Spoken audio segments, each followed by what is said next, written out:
आपका हमारे YouTube channel SP success point पर स्वागत है। आज से हम कक्षा 9 का गणित शुरू करने जा रहे हैं। देखिए, पहला चैप्टर है आपका संख्या पद्धति, नंबर सिस्टम।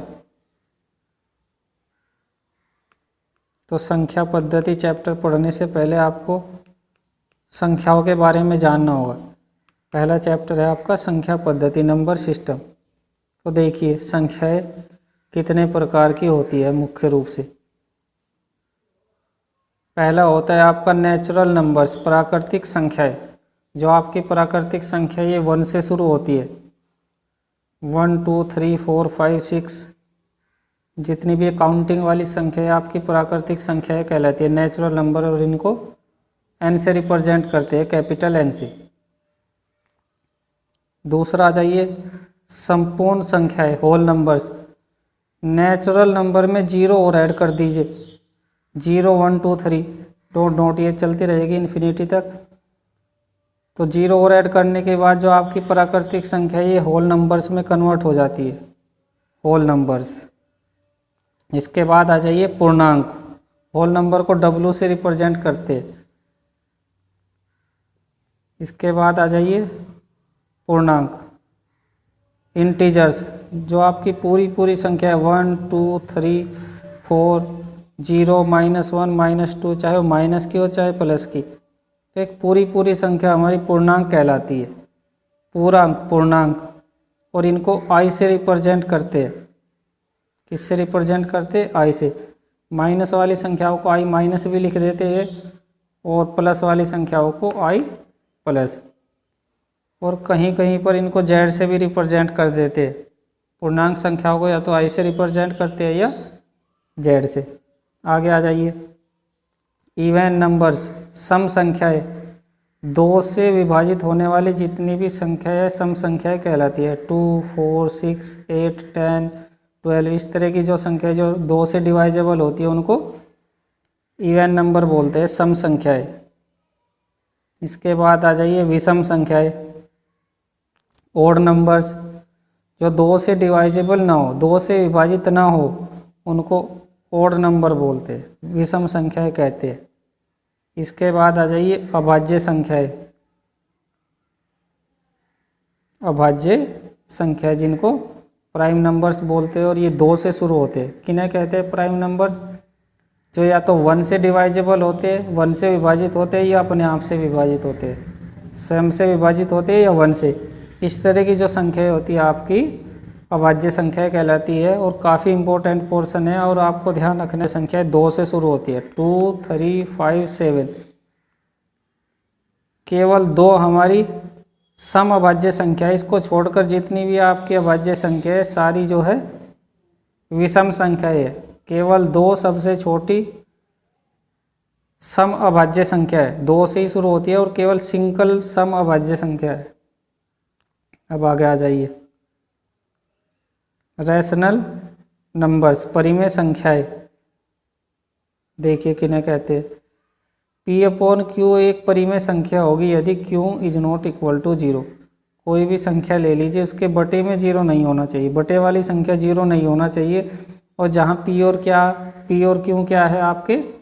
इंटीजर है, पूर्णांक है, पूरी संख्या है। P/Q क्या है आपके?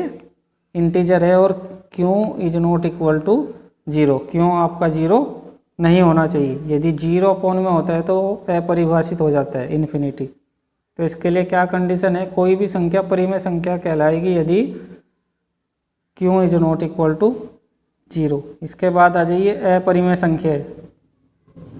देखिए इर्रेशनल नंबर्स। और जो हमारी परिमेय संख्या होती है इनको Q से रिप्रेजेंट करते हैं, परिमेय संख्याओं को।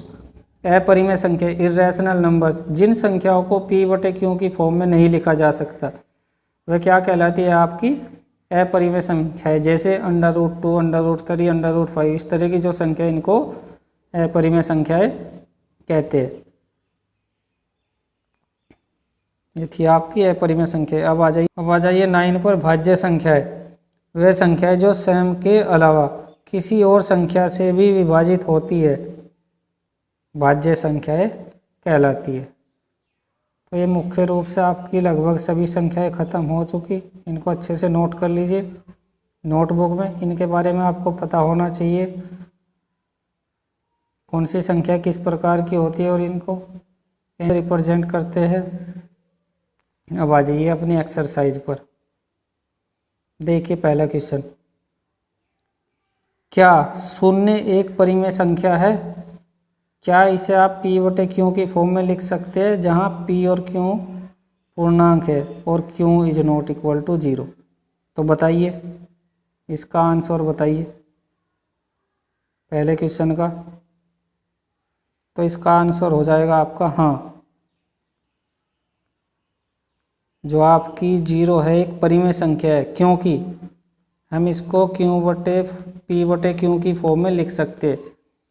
0.1, 0.2, 0.3 कुछ भी लिख लीजिए। तो 0 को किसी भी संख्या से डिवाइड करने के बाद 0 आता है। 0 एक पूर्णांक है और 1 भी एक पूर्णांक है, सभी कंडीशन यहाँ पर सेटिस्फाई हो रही है। तो 0 क्या है? एक परिमेय संख्या है। तो इसका आपका आंसर हो जाएगा परिमेय संख्या है और इसकी p बटे q की फॉर्म हो जाएगी 0/1, 0/2 कुछ भी लिख लीजिए।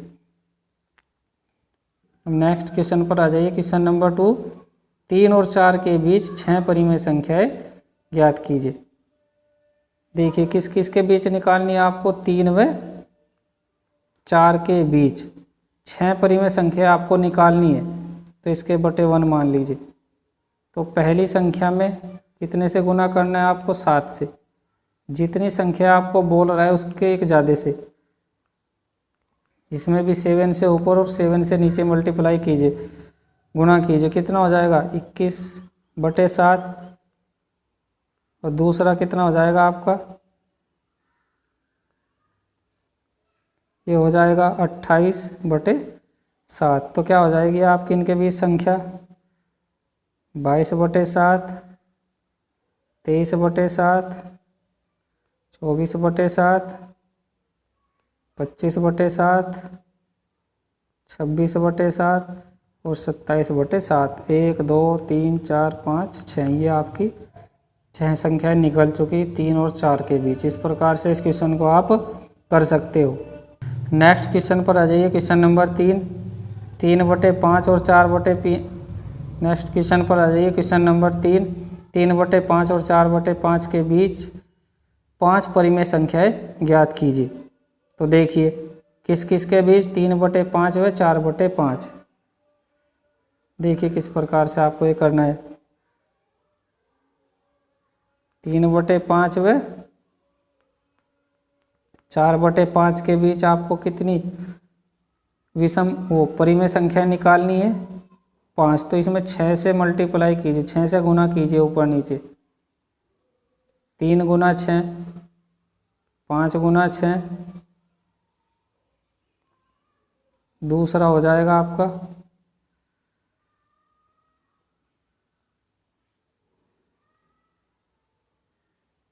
4 गुना 6।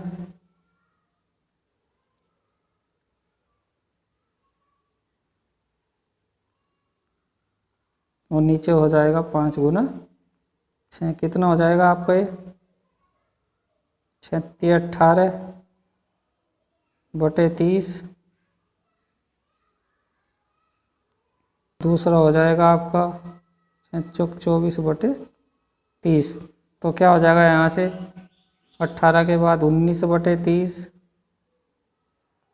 20/30, 21/30, 22/30 और 23/30। तो कितनी हो चुकी है? 1, 2, 3, 4, 5। इस प्रकार से आप 3/5 व 4/5 के बीच 5 परिमेय संख्याएं निकाल सकते हो।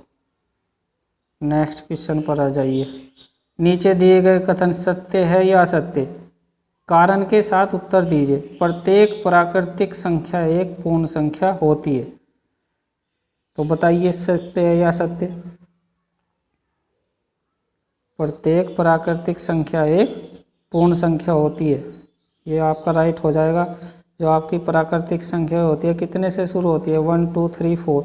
और जो आपकी संपूर्ण संख्या है, पूर्ण संख्या होती है 0 से शुरू होती है। 1, 2, 3, 4।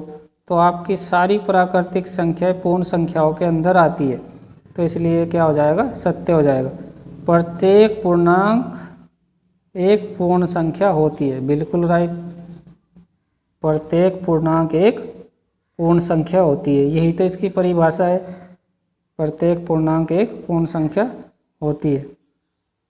नेक्स्ट पर आ जाइए, क्वेश्चन नंबर 4 का थर्ड पार्ट। प्रत्येक परिमेय संख्या एक पूर्ण संख्या होती है। गलत है, हो भी सकता है और नहीं भी। जैसे ले लीजिए 2 आपकी एक परिमेय संख्या भी है और पूर्ण संख्या भी है, क्योंकि इसको हम 2/1 लिख सकते हैं। लेकिन 2/3 परिमेय संख्या तो है लेकिन पूर्ण संख्या नहीं है, क्योंकि इसका आंसर जो आएगा डेसिमल में आएगा, 0.6318। तो ये एक पूर्ण संख्या नहीं है लेकिन एक परिमेय संख्या है। तो आपका पहला सत्य हो जाएगा, दूसरा सत्य हो जाएगा, तीसरा असत्य हो जाएगा। तो बस आज के लिए इतना ही। वीडियो को लाइक करें। बस आज के लिए इतना ही। यदि आपको वीडियो अच्छा लगा हो तो लाइक कीजिए, शेयर कीजिए और चैनल को सब्सक्राइब कर लीजिए, जिससे आपको हमारी आने वाली वीडियो की नोटिफिकेशन तुरंत मिल जाए। धन्यवाद।